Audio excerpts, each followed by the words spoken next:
बच्चों, इस वीडियो में हम लोग सॉल्व करेंगे एनसीईआरटी के एक्सरसाइज 7.6 का क्वेश्चन नंबर 9। इस एक्सरसाइज में जितने भी क्वेश्चन दिए गए हैं वो सब फंक्शन हैं और स्टार्टिंग में ही कह दिया गया था कि इनका करना है इंटीग्रेशन। जब इंटीग्रेशन का सिंबल लगाएंगे तो यहां पर लिख देंगे dx, जो बताएगा कि इस फंक्शन का इंटीग्रेशन करना है और सारे रूल लगाने हैं x पे। अब यहां पर फंक्शन में दो चीजों का मल्टीप्लाई है, x और कॉस इनवर्स x। इसका इंटीग्रेशन हम लोग करेंगे इंटीग्रेशन बाई पार्ट से। इंटीग्रेशन बाई पार्ट में क्या होता है, हम अपने फंक्शन को दो पार्ट में बांट लेते हैं और ये रूल लगाना होता है फर्स्ट नोट करके integration of second minus integration differentiation of first integration of second.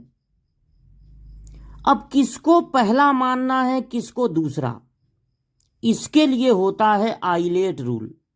ये नहीं कि जिसको मन करे पहला मान लिए, जिसको मन करे दूसरा। इसी रूल के हिसाब से मानेंगे तब आप कर पाएंगे इंटीग्रेशन। तो आइलेट में आई का मतलब होता है इनवर्स, एल लॉग, ए एल्जेब्रिक एक्सप्रेशन, टी ट्रिग्नोमेट्री और ई एक्सपोनेंशियल।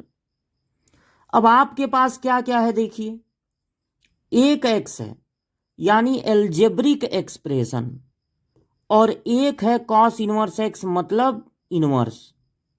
तो आइलेट में इनवर्स पहले आता है तो ये हो जाएगा फर्स्ट पार्ट, और एल्जेब्रिक एक्सप्रेशन बाद में आता है तो ये हो जाएगा सेकंड पार्ट। अब जिसको फर्स्ट माने हैं उसका डिफरेंशिएशन सोच के लिख देंगे।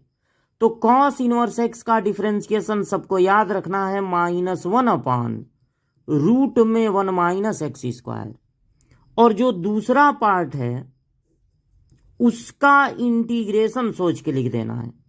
तो एक्स का इंटीग्रेशन होगा पावर 1 बढ़ा देंगे उसी से डिवाइड, और अब ये रूल लगाएंगे। तो कैसे लगेगा ये रूल, पहले ऐसे क्रॉस में मल्टीप्लाई होगा क्योंकि रूल होता है फर्स्ट इंटीग्रेशन ऑफ सेकंड, फिर माइनस इंटीग्रेशन का सिंबल लगा देंगे। पहले वाले का डिफरेंशिएशन दूसरे वाले का इंटीग्रेशन, मतलब अब इन दोनों का मल्टीप्लाई होगा। पहले वाले का डिफरेंशिएशन इनटू दूसरे वाले का इंटीग्रेशन, और जब तक इंटीग्रेशन का सिंबल है तब तक रहेगा dx। अब इस पार्ट का डिफरेंशिएशन इंटीग्रेशन कुछ नहीं करना है, इसको ऐसे ही नोट कर लेंगे। इस पार्ट का इंटीग्रेशन करना, इस 2 को बाहर निकाल सकते हैं। अब ये होगा -x² अपॉन रूट में 1 माइनस एक्स स्क्वायर। अब आपको समझना है कि इस पार्ट का इंटीग्रेशन कैसे होगा। अगर ऊपर भी x है, x² है, नीचे भी x² है, दोनों की पावर बिल्कुल सेम है, तो हमको क्या करना है, ऊपर वाले को बिल्कुल यही बनाना है, यानी हमको यहां बनाना है 1 माइनस एक्स स्क्वायर। अब अगर इसमें +1 -1 कर दें 1 माइनस एक्स स्क्वायर बनाने के लिए, तो ये नोट करेंगे -1/2। अब एक बार 1 माइनस एक्स स्क्वायर के अपान में इसको ले लेंगे, और एक बार जो बच गया -1 उसके अपान में इसको ले लेंगे।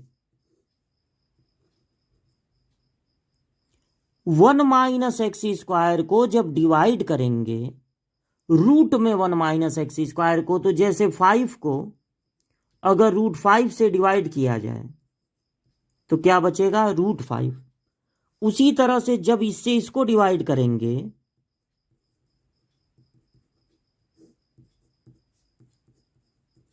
तो बचेगा रूट में 1 माइनस एक्स स्क्वायर। और ये देखिए इसका अब इंटीग्रेशन आराम से हो जाएगा, क्योंकि कॉस इनवर्स एक्स का डिफरेंशिएशन होता है -1/√में 1 माइनस एक्स स्क्वायर।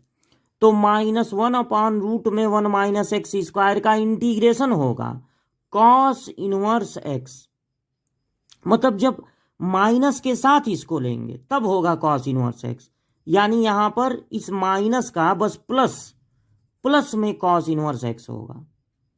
और बस अब ये बच गया, इसका इंटीग्रेशन तो हो गया, इसके साथ भी -1/2 रहेगा, इस पूरे के साथ ये ऐसे। अब इसको क्या करेंगे, पहले तो -1/2 का दोनों में मल्टीप्लाई कर दीजिए,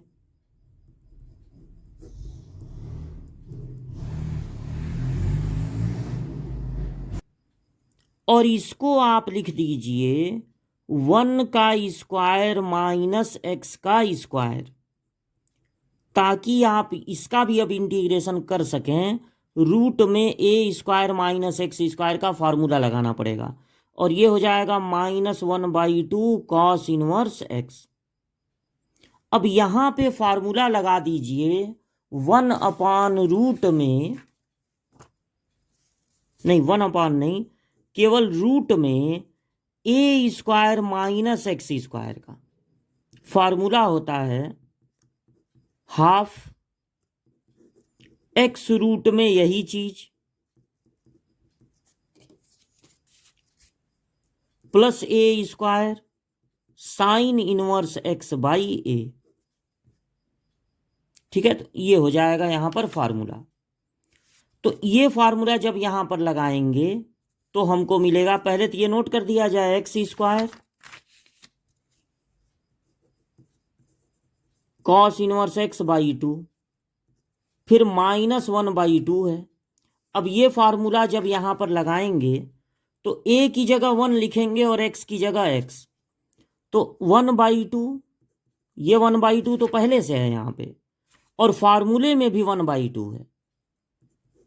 एक्स की जगह एक्स लिखना है और ए की जगह 1, तो 1 का स्क्वायर 1 ही होगा, प्लस यहां 1 का स्क्वायर 1 ही होगा, साइन इनवर्स एक्स की जगह एक्स और ए की जगह 1, और माइनस लास्ट में आया था कॉस इनवर्स एक्स। अब इन दोनों में से अगर आप चाहें तो कॉस इनवर्स एक्स ले सकते हैं कॉमन, तो बचेगा एक्स स्क्वायर बाई 2 माइनस, इसके साथ 1/2 भी है, -1/2, और यहां पर हो जाएगा -1/4 रूट में एक्स रूट में 1 minus X square plus sine inverse x. और जब सारा इंटीग्रेशन हो गया तो एक कांस्टेंट ऐड कर देंगे c। यहां 2 को भी कॉमन ले सकते हैं या 2 एलसीएम ले सकते हैं, तो ये होगा एक्स स्क्वायर -1/2, 2 एलसीएम लेने पे X square -1/2 cos inverse X -1/4 into X root में 1 minus X square plus sine inverse X plus C. ये हो गया फाइनल आंसर। लेकिन अगर आप एनसीईआरटी की बुक में देखें क्वेश्चन नंबर 9 का आंसर, तो थोड़ा सा आपको इससे अलग दिखाई देगा। जैसे हम लोगों के आंसर में कॉस इनवर्स भी दिख रहा है, साइन इनवर्स भी, लेकिन यहां पर सिर्फ कॉस इनवर्स ही आया है।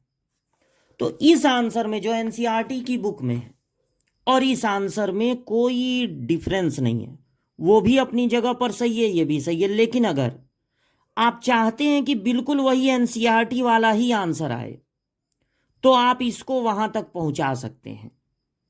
इंटीग्रेशन में साइन इनवर्स एक्स के प्लेस पे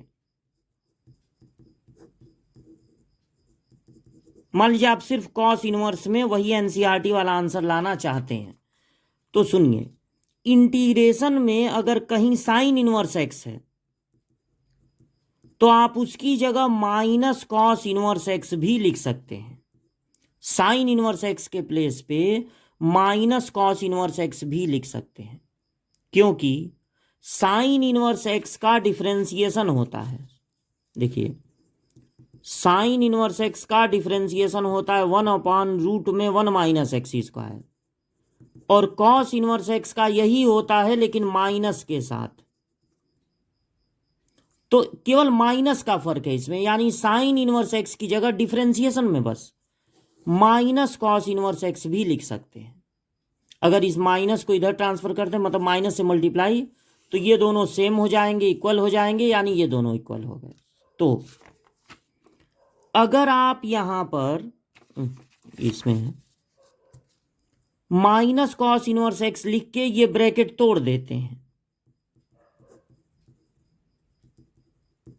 तो -1/4 x√1 - x², और यहां हो जाएगा +1/4 कॉस इनवर्स एक्स। अब अगर इन दोनों में से कॉस इनवर्स एक्स कॉमन लेते हैं, 4 एलसीएम हो जाएगा, और बिल्कुल तब एग्जैक्ट वही आंसर आ जाएगा जो एनसीईआरटी की बुक में छपा हुआ है। लेकिन आपको ये इतना मेहनत करने की कोई जरूरत नहीं है, ये भी कंप्लीट आंसर है, फाइनल आंसर है, इस पर भी आपको पूरे मार्क्स मिलेंगे।